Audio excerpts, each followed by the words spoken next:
පින්නතුනි අද ධර්ම දේශනාවේ මාතෘකාව හැටියට අපි මේ දවස්වල සාකච්ඡා කරන්නේ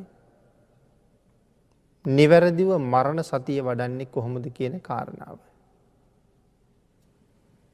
පින්නතුනි මේ මරණය ඊටාම නිවැරදිව සිහිපත් කරන්නේ කොහොමද කියන කාරණාව අපි භාග්‍යතුන් වහන්සේ දේශනා කරනකොට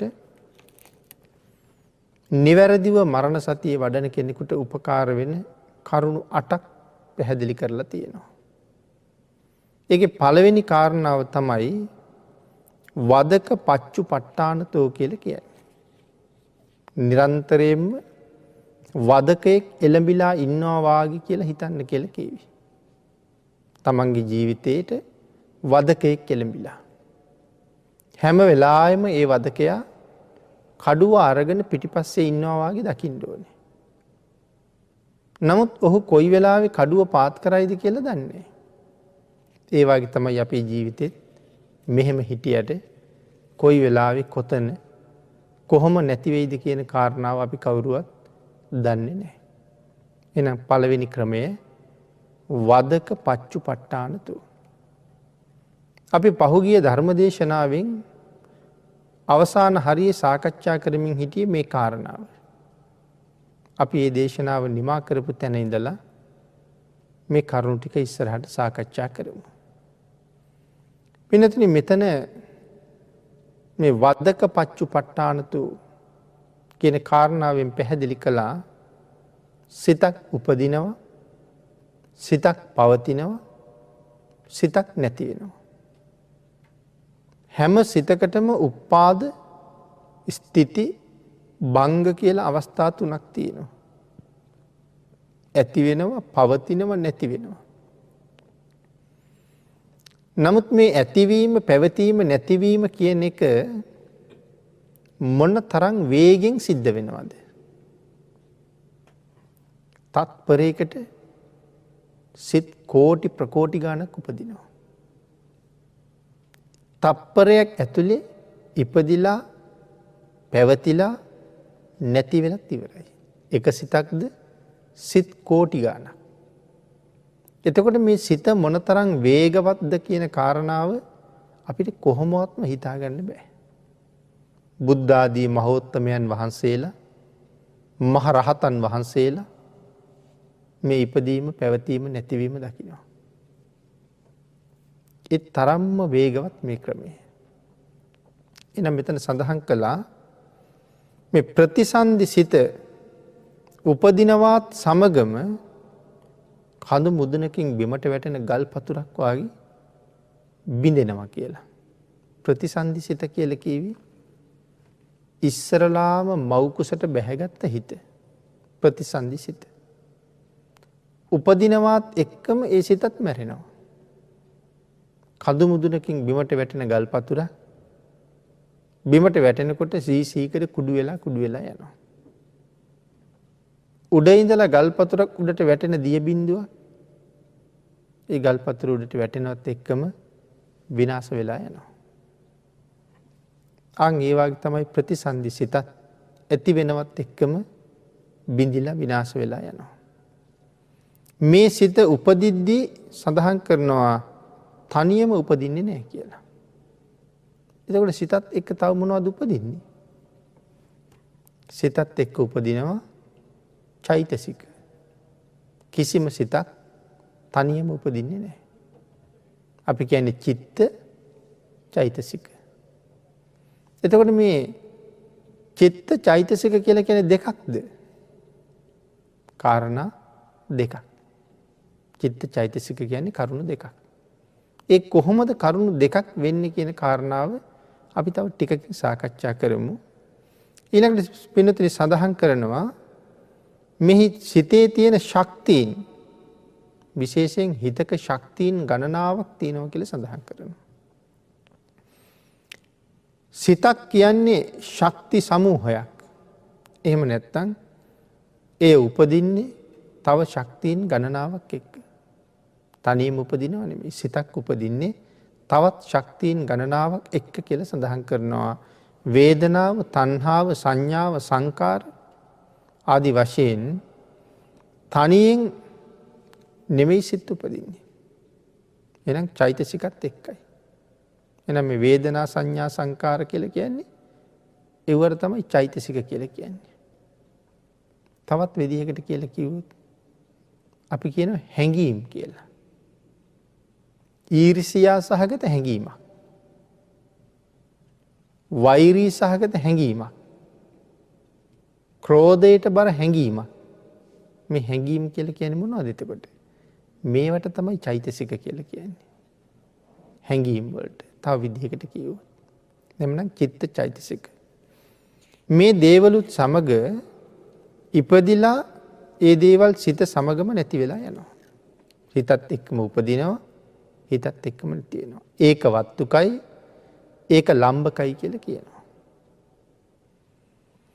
ඊළඟට පින්නතුනි සඳහන් කළා මේ චෛතසික උපදින්නේ හෘද වස්තුවේමයි කියලා. සිත උපදින්නේ කොහෙද? හෘද වස්තුවේමයි. ඒ කාරණාව අපි කලින් දේශනාවේ පැහැදිලි කළා. හෘද වස්තුවේ පිරිසිදු ලේ තියෙන පැත්තේ පිරිසිදු ලේ ධාතුව ගෑවී නොගෑවීමෙන් හදයවත්තු රූපය කියලා ඉන්ද්‍රියක් තියෙනවා. මේ හදයවත්තු රූපය මත තමයි මේ සිත උපදිනවා කියලා සඳහන් කරන්නේ. එතකොට ඒ සිතත් එක්කම චෛතසිකත් උපදිනවා, චෛතසිකත් පවතිනවා, චෛතසිකත් හිත නැති වෙනකොට නැති වෙලාම යනවා. නැවත සිත හෘද වස්තුවේ ඉපදෙනවා නම් චෛතසිකත් එතනම උපදිනවා. නමුත් සඳහන් කරනවා සිත ඇහි උපදිනවා නම් චෛතසික උපදින්නෙත් ඇහිමයි කියලා. හිත දිවේ උපදිනවා නම් චෛතසික උපදිනෙත් එතනමයි කියලා සඳහන් කරනවා. ඒ අරමුණම තමයි ගන්නෙ. මෙතන ඒ අරමුණම තමයි ගන්නවා කියලා කියන්නේ. මෙතන සඳහන් කළා ප්‍රතිසන්දි සිත මේ ජීවිතයේ උපදින පින්නතුනි පළවෙනි සිත. ප්‍රතිසන්දි සිත කියන්නේ පළවෙනි සිත. ඉපදුන ගමම්ම නැති වෙනවා. මේ මම ඉස්සරලම ඉපදුනානේ පළවෙනි සිතනි කියලා පැවතීමක් නෑ, උපදිනවත් එක්කම නැති වෙනවා. එහෙම නැත්තම් ඒ කියන්නේ ඉපදුන ගමන් මැරුණ කියන එකයි. එහෙනම් පුද්ගලයා මෙරි උපදිනවා. මේ මරණයට මොන මරණයද කියන්නේ? මේකට තමයි ෂණික මරණය කියලා කියන්නේ. සිතක් උපදිනවා, පවතිනවා, නැති වෙනවා. තවත් සිතක් උපදිනවා, පවතිනවා, නැති වෙනවා. ඒ සිතක් නැති වෙන වාරයක් ගාන කියන්නේ ෂණික මරණයක් කියලා. ඊළඟට පින්නතුනි මේ විදිහට ෂණික මරණය කියලා මේ ඉපදීම සමගම පැමිණි එකක්. පුද්ගලයා ඉපදීමත් එක්කම තම මරණයත් පැමිණි. නැවත උපදිනවා, නැවත මැරෙනවා. නමුත් ඕක අපිට තේරෙන්නේ නැත්තේ ඇයි? ඒක තේරෙන්නේ නැත්තේ ඒක මේ තරම්ම වේගවත් නිසා. ගිනි පෙනෙල්ලක් අරගෙන කරකවනකොට අපිට පේන්නේ ගිනි වලල්ලක්. ඇයි ඒ වලල්ලක් පේන්නේ? එතන තියෙන එක පෙනෙල්ලක්. නමුත් කරකවන වේගය නිසා වලල්ලක් පේනවා. ඊටත් වඩා වේගෙන් සිත් උපදින නිසා අපිට මේ මරණ බවක් තේරෙන්නේ නැහැ. මේ කාරණාව පැහැදිලි කරන්න අපූර්ව ජාතක කතාවක් තියෙනවා. ඒ ජාතක කතාවේ මේ කරුණ අපිට මනාව තේරුම් ගන්න පැහැදිලි කරලා තියෙනවා. අපි ඒක චුට්ටක් සාකච්ඡා කරමු. ජවනහංස ජාතකය. අපේ මහ බෝසතාණන් වහන්සේ ජවනහංස කුලයේ ඉපදිලා. ජවනහංස රජුරු ජවනහංසයෝ කියලා කියන්නේ හරි වේගෙන් ඉගිලෙන්න පුළුවන් හංසයෝ ජාතියක්. මේ රජුරවන්ට හිටියා සහෝදරයෝ දෙන්නේ. සහෝදරයෝ දෙන්න එක දවසක් රජුරවන්ගෙන් අහනවා සූර්යයත් එක්ක තරඟට දුවන්නද කියලා. එපා කීවා. ඒ වැඩේ කරන්න බෑ. සූර්යයා එක්ක ඉගිලෙන්න බෑ. සූර්යයා හරි වේගෙන් ගමන් කරනවා. තත්පරයකට සැතපුම් 220ක් විතර කියලා කියන්නේ සූර්යයාගේ වේගය. ඉතින් මේ සූර්යයත් එක්ක දැම්ම ඉගිල්ලෙන්න යන්න එපා කියලා කීවා. ඒ වුණාට මේ දෙන්නත් තරුණ වයසට එන්නේ ඒගොල්ලන්ගේ ජවයේ පිළිබඳව ශක්තිය පිළිබඳව ලොකු මානයක් තියෙනවා. දවසක් දෙන්න කතා වුණා රජ්ජුරුවන්ට නොකියම යන් කියලා. ඉතින් රජ්ජුරුව නැගිටලා බලනකොට දෙන්නම නැහැ. රජ්ජුරුව දන්නවා කොහෙද ගියේ කියලා. ඒ හින්දා රජ්ජුරුව ගියා හිරු පායන තැනට. ගිහිල්ලා බලහම දෙන්නම ඉන්නවා. කැමැත්තෙන් ආවේ දෙන්නට ඒ වැඩේ කරන්න ඉඩ දුන්නා. සූර්යයා නැගෙනවත් එක්කම මේ දෙන්න ඉල්ලෙන්න පටන් ගත්තා. සාමාන්‍යයෙන් උදේ 9:10 විතර වෙනකොට බාල සහෝදරයා කෑ ගහලා කිව්වා අනේ සහෝදරයන්නි මා රැක ගන්න. හරියට නිකන් පියාපත් මුලින් ගින්දර මතුවෙනවා වගේ දැනෙනවා. ඒක මොහොතක් නතර වෙන්න නෙමෙයිනේ. සූර්යයා වේගෙන් එනවා සූර්යයත් එක්ක යන්න ඕනේ. ඉතින් ඒ වෙලාවේ ඒ සහෝදරයා ගෙනහිල්ලා ආපහු චිත්‍රකූට පර්වතයෙන්ම තියලා එනවා. මධ්‍යාහනයේ උදා වෙනකොට අනික් එක්කෙනත් කෑ ගහලා කිව්වා මට බෑ මෙතනින් එහාට යන්න නම් කියන දේ අහන්න නැතුව අපි ආවා. අනේ මං රැක ගන්න කියලා. එයත් ගෙනහිල්ලා තිබ්බා. එදා තමයි හංස රජ්ජුරුව කල්පනා කළේ මගේ වේගය බලන්න ඕනේ කියලා. මෙතෙක් බලලා තිබුණේ නැහැ. හංස රජ්ජුරුව ගියා ඉර පායපු තැනට.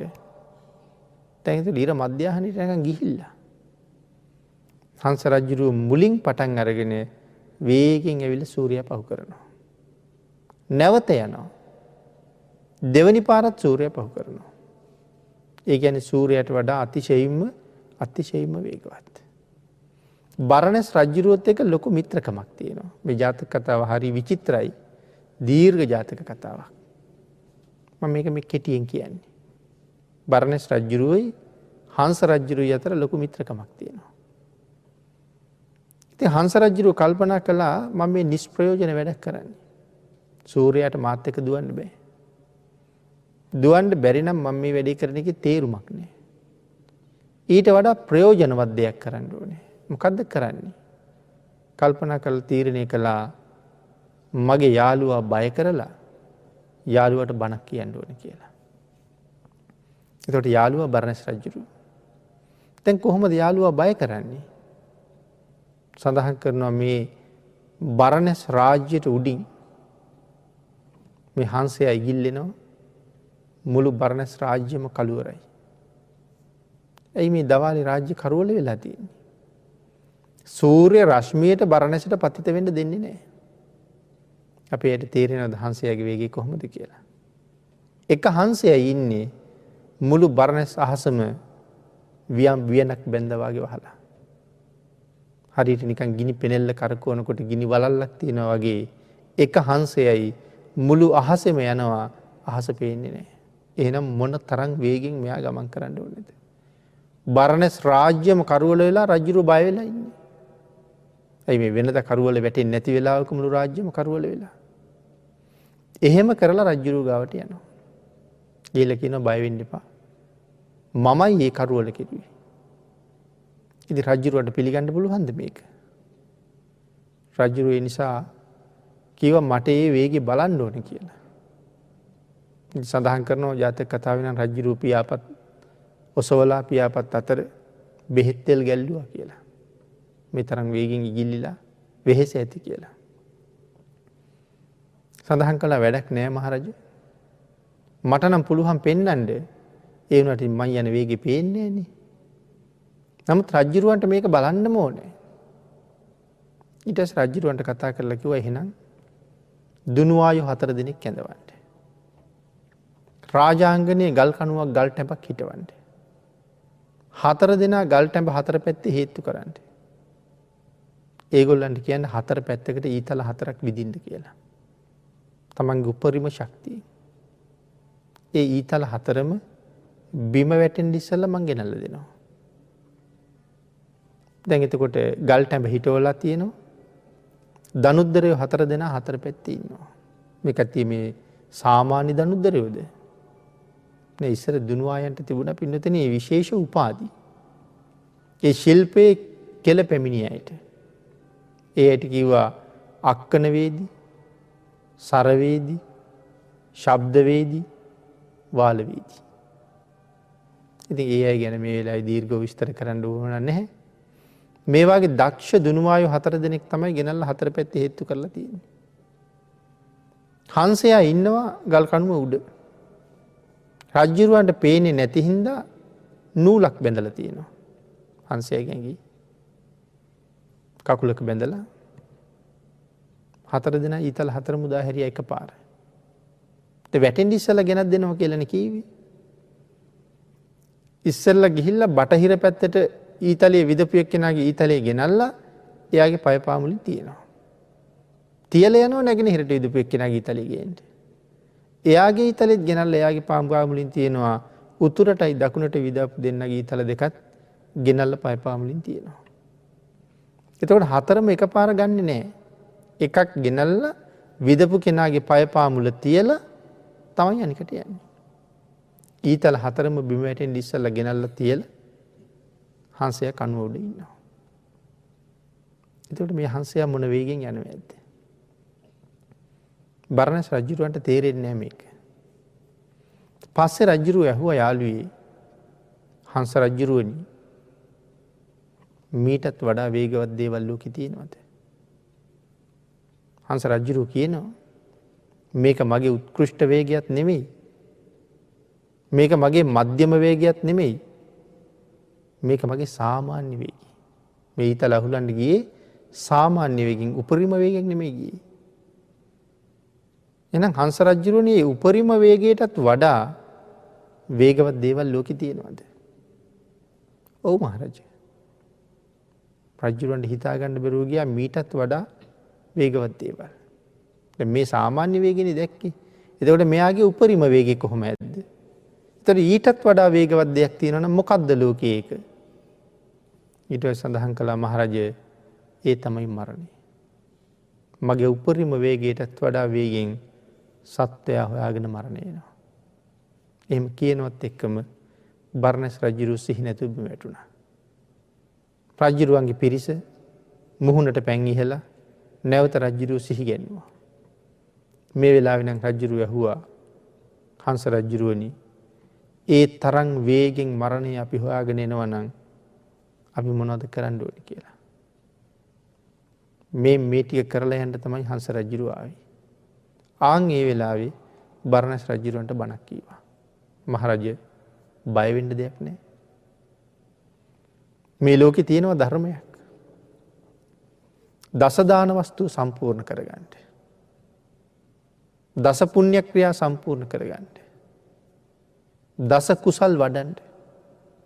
මනාව ජීවත් වෙන්න. ඒ මාරයා කොයි වෙලාවෙ ලං වුණත් කමක් නැහැ. බය වෙන්න දෙයක් ඇත්තෙම නැහැ. මේ ටික සම්පූර්ණ කරගෙන සූදානම් වෙලා ඉන්න. එහෙමනම් ඔබත් මමත් මේ ජීවත් වෙනවා කියලා කියන්නේ මේ ගත වෙන හැම මොහොතක්ම මරණයට තමයි සූදානම් වෙන්න තියෙන්නේ. කොයි වෙලාවෙයිද දන්නේ. අද ඉන්නත් පුළුවන්. අහලා බලන්න තියෙන්නේ මම සූදානම්ද කියලා. සූදානම් වෙන්න ඕනේ මොනවත් අරගෙනද? දස දාන වස්තුව සම්පූර්ණ කරගන්න කිව්වා. දස පුණ්‍ය ක්‍රියාව සම්පූර්ණ කරගන්න කිව්වා. දස කුසල කර්මපතවල යෙදෙන්න කිව්වා. මනා සීලයක් තියාගෙන සූදානම් වෙලා ඉන්නවනම් මැරිච්ච ගමන් තිරිසන් වෙන එකක් නැහැ.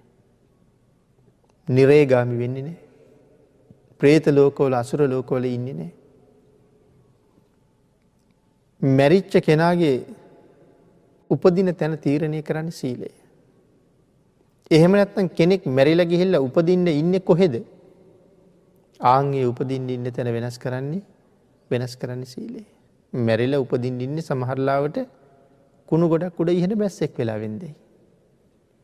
නමුත් ඇහි පිල්ලම් ගහන මොහොතට ඉහෙන බැස්සෙක් බවට පත් කරන එක වෙනස් කරලා සුගතියක උපද්දවන්න පුළුවන්කම තියෙනවා තමන් ගාව තියෙන සීලයට. එහෙමනම් අපි කල්පනා කරන්න ඕනේ මම ගාව එහෙම එකක් දැන් තියෙනවද කියලා. තියෙනවා නම් බය නැහැ. නැත්තම් බයක් තමයි ඇති වෙන්නේ. එතකොට එහෙනම් ඒ තරම් වේගෙන් මරණය එනවා කියලා කිව්වේ මේ සිත ඒ තරම් වේගවත් නිසා. උපාද ස්ථಿತಿ භංග. ඇති වෙනවා පවතිනවා නැති වෙනවා. නැවත ඇති වෙනවා පවතිනවා නැති වෙනවා. ඉතින් ඒ නිසා මේ කාරණාව සිහිපත් කරාම රජ්ජුරුවන්ට ඇති වුණේ ලොකු සතුටක්.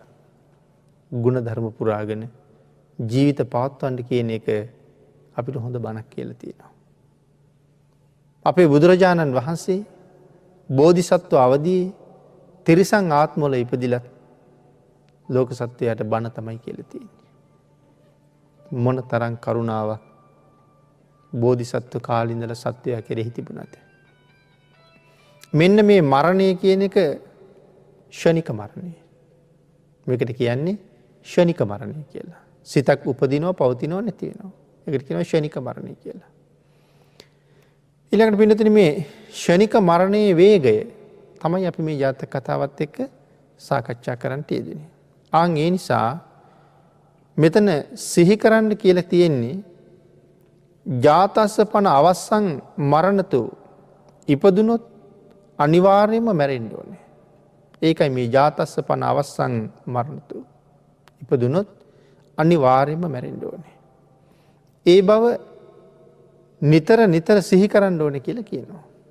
ඉපදුන කෙනා අනිවාර්යයෙන්ම මැරෙනවමයි. නොමැරී ඉඳීමක් නම් ඇත්තෙම නැහැ. ඒක හැම වෙලාවෙම සිහිපත් කරන්න කියනවා. තමන්ට පිටිපස්සෙන් නිතරම වදකෙක් ඉන්නවා වාගේ කියලා හිතන්න ඕනේ. සඳහන් කරනවා කොයි මොහොතේ ගෙල සිඳලායිද දන්නේ.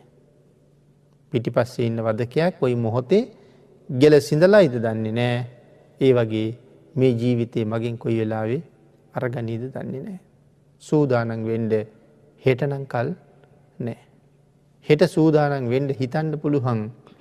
නමුත් ජීවිතේ අද ගන්න පුළුවන් වදකයක් අඩුව අද බෙල්ලට පාත් කරන්න පුළුවන්. ඒ නිසා කාලයක් ගන්න එපා කියලා කියන්නේ. ඊළඟට සඳහන් කළා මේ උපතත් සමගම පැමිණිලා සිටින මරණය ඒ නිසාම මේ පුද්ගලයන් සත්වයන් ඉපදුනතා පටන් මරණය හොයාගෙන යන්නේ. උපතත් සමගමයි මරණය ඇවිල්ලා ඉන්නේ.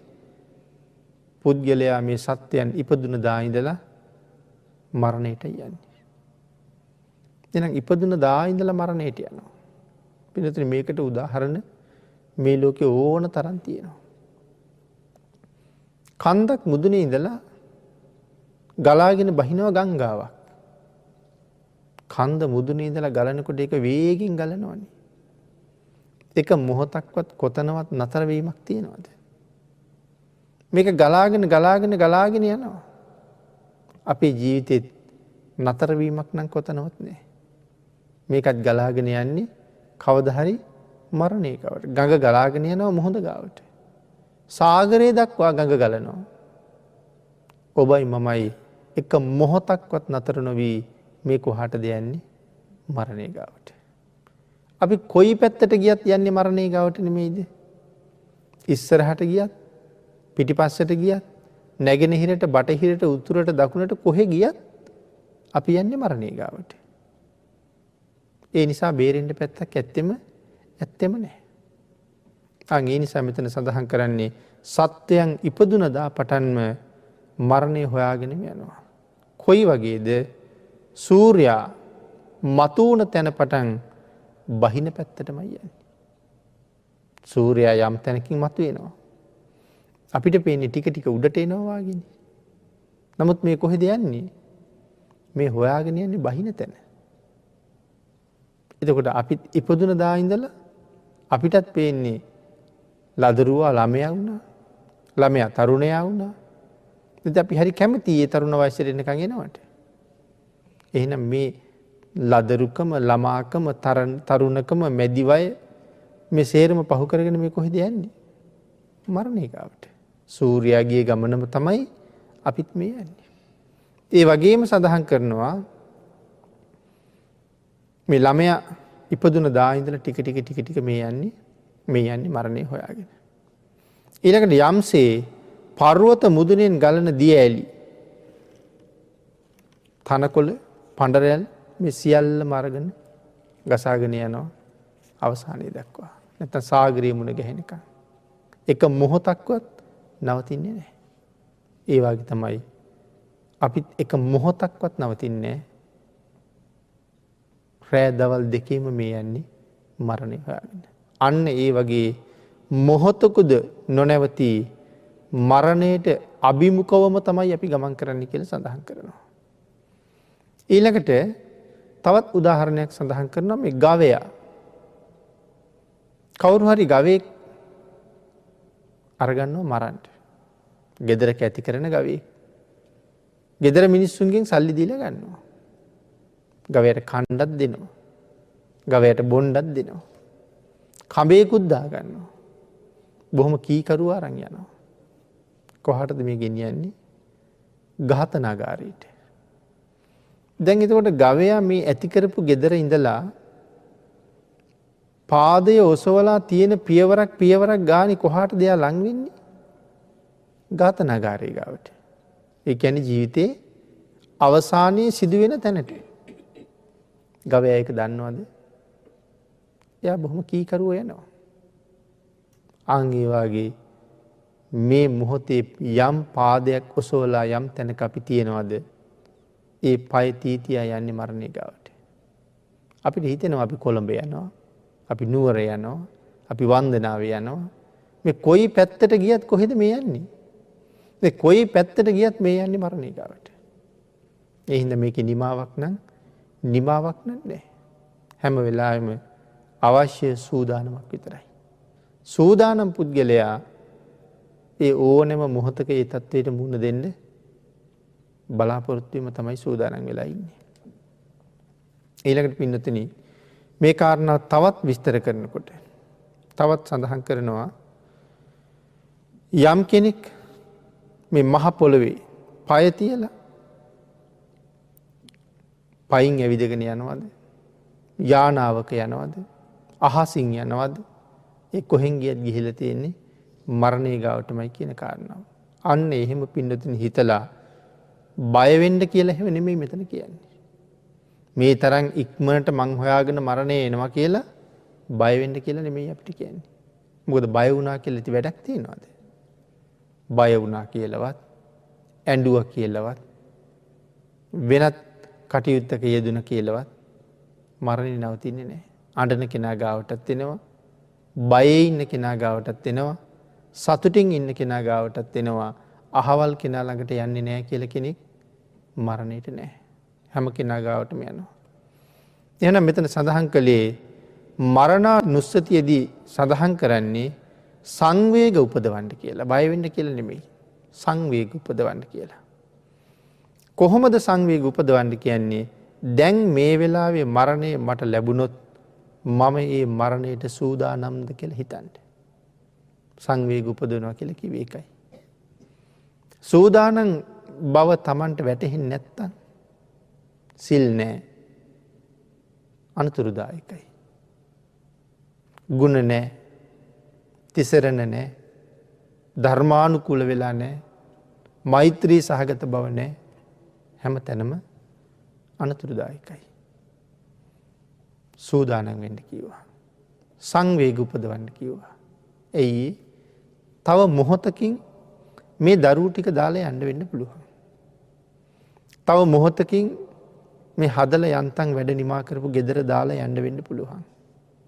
තව මොහොතකින් මේ යාන වාහන ඉඩකඩම් ඒවා හොඳට වැවිලා තියෙනවා. භවභෝග සරුවට තියෙනවා. අය කවදාවත්ම මේ වත්තට එන්නේ නැහැ. අය කවදාවත්ම මේ ගියේ දකින්නේ නැහැ. අය කවදාවත් මේ වාහනයට නගින්නේ නැහැ. නමුත් ඒකට ලොකු කැමැත්තක් ප්‍රිය බවක් තියෙනවා. නමුත් එතකොට තියෙන සංවේගයක් නේ.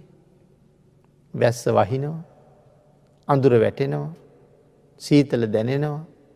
අවුව වැටෙනවා. මේ වැව් පිරීලා තියෙනවා. ගංගා ගලනවා. පරිසරයේ ලස්සනයි. නමුත් මට මේ ඔක්කොම අත්හැරලා යන්න වෙනවා. එදාටත් වෙහි වහි, එදාටත් ගංගාවේ ගලයි. නමුත් මම මේ ලෝකේ නෑ. තනියම එහෙම හිතන්න ගියහම මහ පුදුමාකාර සංවේගයක් උපදිනවා. ඒ සංවේගය තමයි එකතු කරගන්න ඕනේ. ඒක එකතු කරගෙන දවසක මීටත් වඩා හොඳ තැනක. දැන් හිතන්නකෝ පින්නතුනි. වැස්සත් වහිනවා හරි සෞම්‍යයි. අපිට සෞම්‍ය මේ මොහොතේ කී දෙනෙක් මැරෙනවා නම් හොඳයි කියලා හිතන විදිහට දුක් විඳිනවද? ගහනව ඇති, කපනව ඇති, රිදවනව ඇති, නොයෙක් වදබන්ධනවලට ලක් වෙලා ඇති. ඒ මිනිස්සුන්ගේ කල්පනාව මෙව්ව විඳ විඳ ඉන්නවට වඩා මැරිලා යනවා නම් කොච්චර හොඳද කියලා. අපි ජීවත් වෙන්න හිතන මොහොතක තව කෙනෙක් මැරෙනවා නම් හොඳයි කියලා හිතනවා. ඒ සෞම්‍ය මොහොතක ඒ අය විඳින්නේ අප්‍රමාණ දුකක්. මටත් එහෙම වෙන්න පුළුවන්. මං වගේම අනිත් අය සතුටු වෙන මොහොතක මම ජීවිතේ නීරසම අවස්ථාවකට මුණ දෙනවා වෙන්න පුළුවන්. එහෙම දේවල් මේ ලෝකේ ජීවත් වෙනකොට වෙන්න පුළුවන්. ජාතිපි දුක්ඛා කියලා භාග්‍යතුන් වහන්සේ දේශනා කරනකොට හුදු ඉපදී මාත්‍රේම දුකයි කියන කතාව නෙමෙයි කියේ. ඉපදුනාට පස්සේ මරණය දක්වා ඉපදින පුද්ගලයාට විඳින්න වෙන දුක් අන්දරාවක් තියෙනවා. පිළිකාව හැදිලා දුක් විඳිනවා. අක්මාව දිය වෙලා දුක් විඳිනවා. වකුගඩු දිය වෙලා දුක් විඳිනවා. මේ වාගේ කල්පනා කරලා බලහම අනුන් නිසා ගුටි කාලා දුක් විඳිනවා. වැටිලා අතපය කැඩිලා කුඩු වෙලා දුක් විඳිනවා. එතකොට ඉපදිච්ච තැන ඉඳලා මරණයේ ගාවට යනකන් ඔය අතරතුර විඳින දුක් අන්දරාවක් තියෙනවා. ඉපදුන නිසානේ මේ දුක් ටික තියෙන්නේ. එහෙනම් ජාතිය දුකයි. ඔය හැම දුක් අන්දරාවකට මුහුණ දෙන්න සිද්ධ වෙනවා. ඒ නිසා මෙතන සඳහන් කළා කොහොමද මේ වෙලාවේ මරණය මට ලැබුණොත් මම මරණයට සූදානම්ද? දැන් අර ලෙඩාට හිතුණා. දැන් තාම ලෙඩ වෙනකන් සූදානම් වෙලා හිටියේ නැත්තම් දැන් සූදානම් වෙන්න විදිහකුත් නැහැ. ලෙඩ වෙලා. කල්පනාවක් තියෙනවා සනීප වෙලා ගිහිල්ලා කරපු වැරදි වැඩ ඔක්කොම අත්හැරලා දානවා කියලා. නමුත් කවුද දන්නේ සනීප වෙලා ගෙදර යයිද කියලා? එහෙම වෙච්ච කෙනෙකුට ජීවිතයේ මොන තරම් සංවේගයක් උපදීද? මම හරියට ධර්මානුකූලව ජීවත් වුණේ නෑ නේද කියලා හිතෙනකොට. එහෙන් මෙහෙන් ඇහිච්ච බණ කතා තියෙනවා. එහෙන් මෙහෙන් කියාපු යාළුවෝ මිත්‍රයෝ ඉන්නවා. නිරේ പ്രേත ලෝකේ තිරිසන් ලෝකේ ගැන. නමුත් ගණන් ගත්තේ නෑ. හැබැයි මේ වෙලාවේ ඔය ඔක්කොම මතක් වෙන්න පටන් ගන්නවා. මං හිතන්නේ ඒ තරම් දරුණු මොහොතක්. ඒ තරම් සංවේග ජනක මොහොතක් ජීවිතයට කලින් ඉපදෙන්න නැතුව ඇති කියලා. නමුත් ආයේ ඒක හදාගන්න කාලයක් එන එකක් නෑ. හදවතින් මඩලා තමයි මැරෙන්න වෙන්නේ. ඉතින් සූදානම්ද කියලා හිතන්න ඕනේ. තාමත් මම බුදුරජාණන් වහන්සේට අකීකරුද? තාමත් මම පාපෙහි ගැලෙනවද? එයි මෙතන භාග්‍යතුන් වහන්සේට අකීකරුයි කියලා කියන්නේ. බුදුරජාණන් වහන්සේ දේශනා කරපු මාර්ගයේ යමෙක් ගමන් කරන්නේ නැත්නම් ඒ භාග්‍යතුන් වහන්සේට අකීකරු කෙනෙක්. අම්මයි තාත්තයි දරුවන්ට යම් අවවාදයක් අනුශාසනාවක් කරනකොට දරුවෝ ඒ අවවාදයට අනුශාසනාවට කීකරු නැත්නම් ඒ දරුවන්ට කියන අකීකරු දරුවෝ කියලානේ. එතකොට එහෙනම් භාග්‍යතුන් වහන්සේ අපිට යමක් දේශනා කරලා තියෙනවනම් ඒ දේශනාවට අපි අවනත වෙලා නැත්තම් අපි තාමත් භාග්‍යතුන් වහන්සේට අකීකරුයි. අපි භාග්‍යතුන් වහන්සේට අකීකරුයි කියලා කියන්නේ අනිවාර්යෙන් මොකේද ගැලෙන්නේ? පාපේම ගැලෙනවා. ඒ නිසා ඒ අකීකරු බව මේ සංසාරේ හරි භයානක තැනකට අපි අරගෙන යනවා. දවස පුරාම කරන දේවල්. පිළිතුරු මේ දවස පුරා කරන දේවල් වලින් අපි කොච්චර කුසල් රැස් කරනවද? කොච්චර අකුසල් රැස් කරනවද? ඔය දෙක මනාව තීරණය කරන්න ඕනේ. කොච්චර කුසල්ද කොච්චර අකුසල්ද? අපිට කොච්චර අකුසල සිත් උපදිනවද දවසකට? රාගසිත, ද්වේෂසිත, මෝහසිත, ලෝභසිත, ඒ සේරම දේවල් අකුසල් සිත්නේ. ඔය අතර ධර්ම කාරණාවක් අහලා දහම් පොතපත කියවලා ඇතිවෙන ප්‍රීතිය සහිත සිත් කොච්චර දීපදුනේ. සමහරලාට අද දවස පුරාම සමහර කෙනෙක් එක බණ පොතක්වත් බැලුවේ නැහැ. සමහර කෙනෙක් එක බණක්වත් ඇහුවේ නැහැ. සමහර කෙනෙකුට තුනුරුවන් වැඳ ගන්නවත් බැරි වුණා. උදේ ඉඳලා රෑ වෙනකම්ම මේ නීවරණයන්ට යට වෙලාම කටයුතු කළා. කුසල් සිත් ඉපදුනේම නෑ සමහරලාට. තමන්ගේ රාජකාරි වලට ඇඟිලි ගහපු අයට ද්වේෂ කරන්නයි. ගෙදර ඉන්න අයත් එක්ක ද්වේෂයෙන් කතා කරන්නයි. හම්බුණ අය එක්ක සිල් බිඳ ගන්නයි. මේ දේවල් වලට ගියාම පිං රැස් වෙච්ච වෙලාවක් ඇත්තෙම නෑ. දවස පුරාම පව්මයි රැස් වෙලා තියෙන්නේ. ඉඳලා හිටලා දවසක පිනක් කරනවා. අපි දවස අරගත්තොත් දවසේ පැය 24ක් තියෙනවා. පැය 24ක් පුරාවටම අකුසල් රැස් කරලා පැයක් කුසල් රැස් කරලා පුළුවන් වෙයිද මේ සංසාරයෙන් එතර යන්න? එතකොට දවස් දෙකක් යනකොට පැය 46ක් පව් කරලා පැය දෙකක් පින් කරලා තියෙනවා. 3ක් වෙනකොට 4ක් වෙනකොට 5ක් වෙනකොට පව් කන්ද කොච්චර ලොකුයිද? පින් ටික ඊළඟ තියාපු අබෑටයක් වගේ. පුළුවන් වෙයිද එතකොට ගොඩ යන්න? ආන් ඒකයි හිතන්න තියෙන්නේ. එහෙනම් මං තාම සූදානම් නැහැ. ඒ හින්දා දැඩිසේ වීරිය කඩන්න ඕනේ.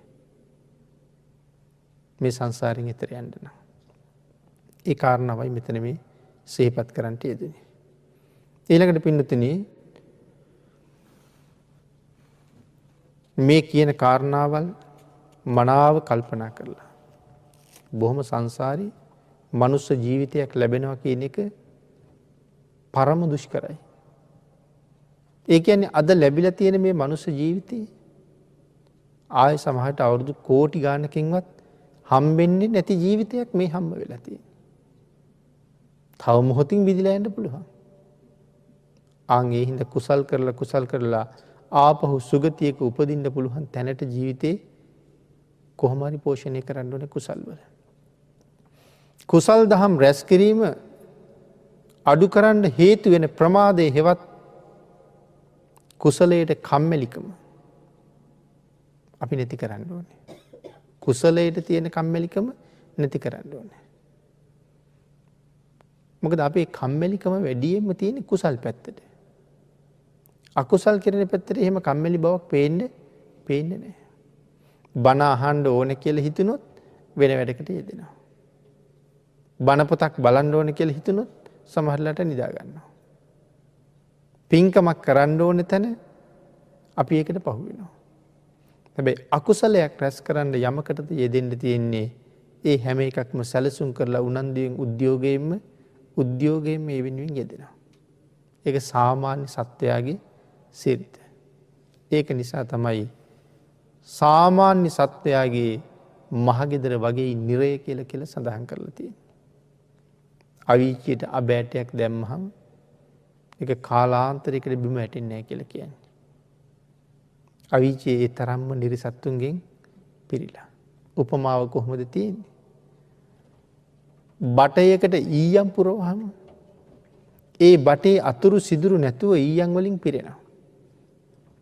අවීචයත් නිරිසත්තුන්ගෙන් පිරීලා ඉන්නේ වගේ කියලා කියනවා. මේ වාගේ ශ්‍රේෂ්ඨ මනුස්ස ජීවිත අරගෙන ඒකේ වටිනාකම තේරුම් නොගත් අය.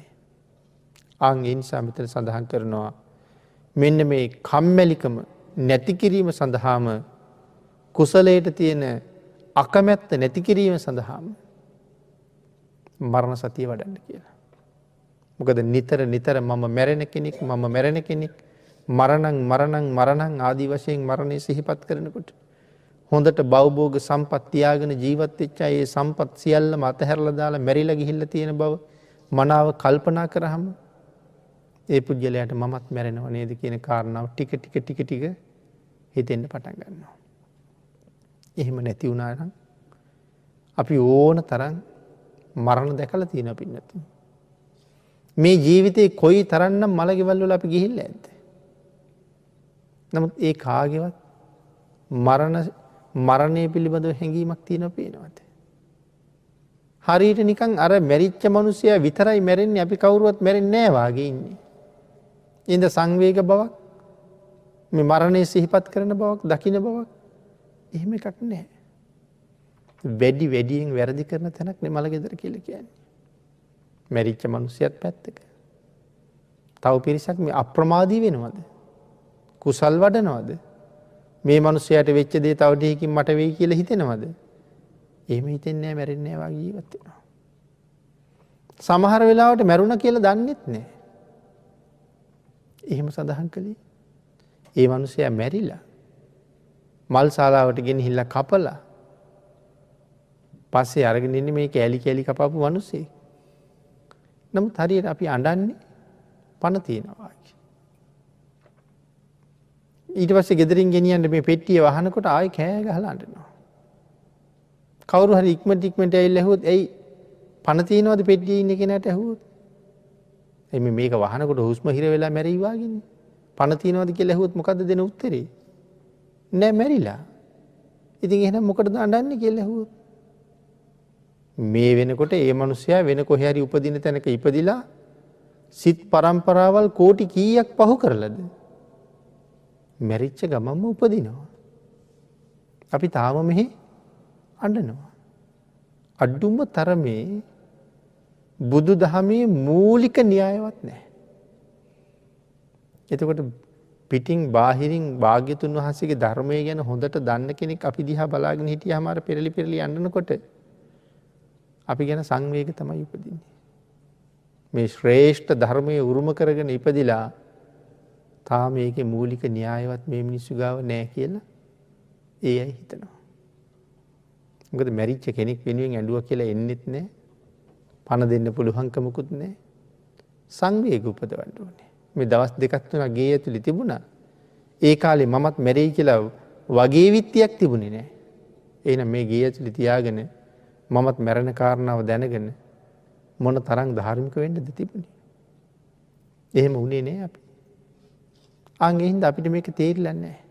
නමුත් භාග්‍යතුන් වහන්සේ ඇයි මරණ සතිය දේශනා කළේ? කුසලයට කම්මැලි පුද්ගලයා මරණ සතිය වඩනකොට නැවත නැවත කුසල් වඩන්න පෙළඹෙනවා. ඒකටයි මරණ සතිය. එහෙමනම් පින්නතුනි දේශනාවට තියෙන කාලයේ නිමා වෙලා නිසා අපි අදට මේ විදිහට නතර කරලා මේ පිළිබඳ දේශනාව ඉදිරියට තව දේශනා කීපයකින් සාකච්ඡා කරමු.